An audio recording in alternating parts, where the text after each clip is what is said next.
पटना के Miller high school में अत्यंत पिछड़ी जातियों के लिए राजनीतिक गोलबंदी हेतु अत्यंत पिछड़ी जातियों वर्ग के लिए हुंकार सम्मेलन किया गया है। बीजेपी की तरफ से तमाम जिलों से, बिहार के अन्य जिलों से, तमाम जिलों से लोग आए हुए हैं, पिछड़ी जातियों के लोग आए हुए हैं। लेकिन यहीं पर बीपीएससी के छात्र भी मौजूद है। ये लोग किस लिए यहाँ पर आए हैं, क्या अपनी बात रखते हैं, क्या बात रखते हैं, इनसे हम बात करेंगे और जानेंगे यहाँ पर क्यों मौजूद है। यहाँ पर तो पिछड़ी जातियों के लिए राजनीतिक गोलबंदी के लिए सम्मेलन बुलाया गया है बीजेपी के तरफ से, एनडीए के तरफ से, लेकिन ये लोग यहाँ पर क्यों मौजूद है, किस लिए मौजूद है, हम यहाँ पर इन लोगों से बात करेंगे और जानेंगे कि ये यहाँ पर क्यों मौजूद। क्या नाम है आपका? मंटू कुमार शर्मा। यहाँ पर आप क्यों मौजूद हैं? यहाँ पर बीजेपी के नेता लोग भी थे और यहाँ कार्यकर्ता भी है। हम लोग शांतिपूर्ण तरीके से अपना बैनर लेकर यहाँ पर ध्यान आकर्षित करने के लिए बोले थे कि यहाँ पर देखा जाए हम लोग को मांग है।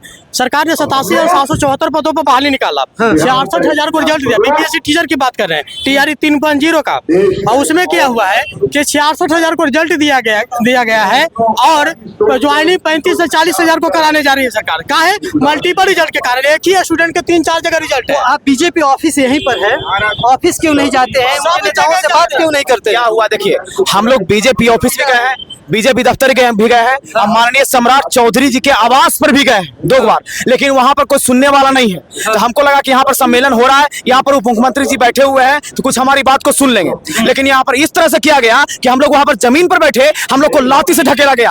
हमारा कौन मारा है वहां पर? सम्राट चौधरी जी इशारे पर बोले कि इसको हटाओ, यहाँ पर शहंशाह लागू है, आप इसको हटाओ, और उनके कार्यकर्ता लोग हम लोग को लाठी डंडा से ढकेले हैं। सारा वीडियो रिकॉर्ड है, समझ गए। इस तरह से जो किया, सुनिए, 87,774 पोस्ट में वैकेंसी निकला था हम लोग के साथ, और सेम मार्क्स वाले ज्वाइनिंग कर रहे हैं गांधी मैदान में, ज्वाइनिंग लेटर मिला है, हम लोग सेम मार्क्स वाले यहाँ पर द्रोह पर दर भटक रहे हैं, समझ गए। यहाँ की कहानी बताइए। यहाँ पर ये बीपीएससी टीचर के छात्र है 3.0 के, तो ये बीपीएससी के ये पोस्टर लाकर यहाँ पर गए थे अपनी मांग को रखने के लिए, अपनी बात को रखने के लिए।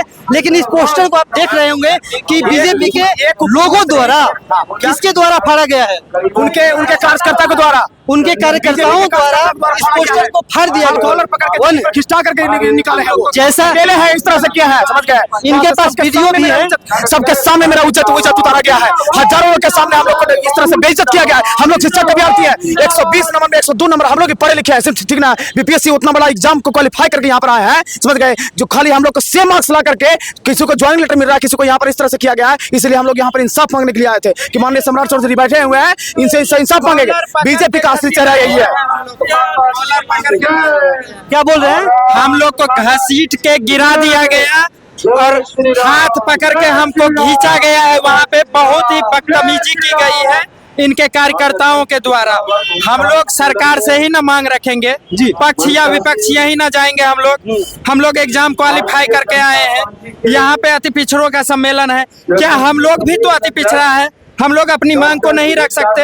आपके आवास पे जाते हैं मिलने के लिए, आपके ऑफिस में जाते हैं मिलने के लिए, सम्मेलन होता है वहाँ पे जाते हैं मिलने के लिए, आप सुनते नहीं है। हम लोग को दर दर भटकना पड़ता है। आज हम लोग को घसीट के यहाँ पे घसीट के निकाला गया है।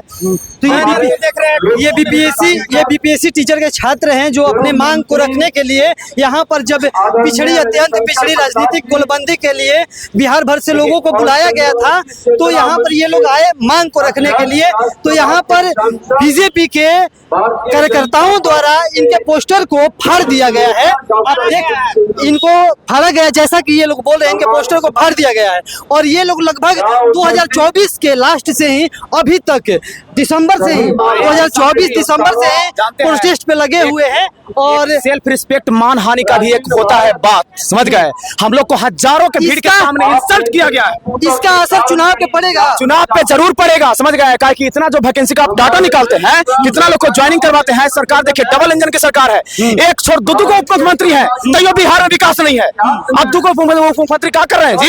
यहाँ पर 2 गाड़ी बड़का लेके घूमने के लिए है, एक मुख्यमंत्री से कम नहीं चल रहा था। तो 2 उप मुख्यमंत्री है, जब हम लोग को विकास नहीं हो रहा है तो 2 को रखिए, चाहे 10 को वो मुख्यमंत्री रखिए। युवाओं में इस बार क्या बदलाव का माहौल? जरूर।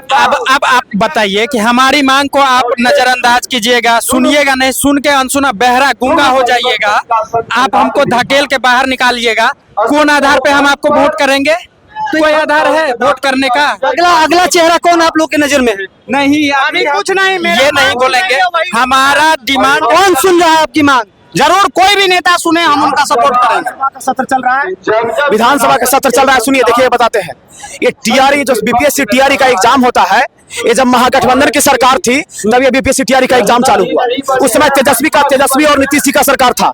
राजद और जदयू दोनों का सरकार मिलाकर के महागठबंधन की सरकार थी। उस समय टीआरई 1 में सप्लीमेंट्री रिजल्ट दिया गया और टीआरई 2 में भी सप्लीमेंट्री रिजल्ट के लिए घोषणा किया गया था। लेकिन जैसे ही एनडीए की सरकार पलट हुई तो एनडीए की सरकार में बच्चों के साथ अन्याय हुआ और सप्लीमेंट्री रिजल्ट नहीं दिया गया। अभी भी एनडीए की सरकार है और हम लोग के साथ अन्याय हो रहा है। तो बताइए कितना दिन तक हम लोग अन्याय सहेंगे? हम ही लोग हैं जो कुर्सी पर बैठाते हैं, कुर्सी पर उससे उतारने का भी औकात रखते हैं। तो बिहार के युवा, पढ़े लिखे युवा क्या बदलाव की मूड में है? क्या इस बदलाव की मूड में है?